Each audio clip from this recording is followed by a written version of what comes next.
പൊരിച്ചതും ചീരണിയും നടുപൊളിച്ചതും മാങ്കനിയും ബിരിയാണിയും ചോറും മതിരുചിയിലെ തുറുക്കിപ്പത്തലും ഗോതമ്പത്തിൻ അൽസ വെച്ച് നല്ല നെയ്യും നടുകൊഴിച്ച് തിന്നോ ഇത് തിന്നോ ഇത് തിന്നോന്നും പറഞ്ഞുകൊണ്ട് വീതിയിൽ തീട്ടിക്കണ പൊന്നമ്മായി നല്ല പൊന്നമ്മായി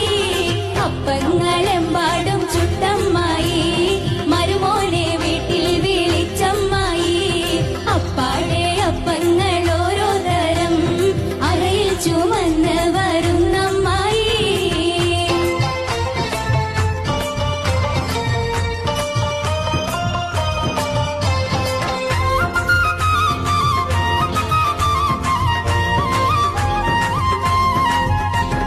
മുട്ടമാല മുട്ടാട മുട്ടപ്പോള മുട്ട സുറുക്ക ഉള്ളിവട ഉഴുന്നുവട പരിപ്പ് വട പക്കവട പുളിമധുരം എരിവുവട പൂവടയും പുതിയൊരട പോരെ ഇത് പോരെ ഇത് പോരെ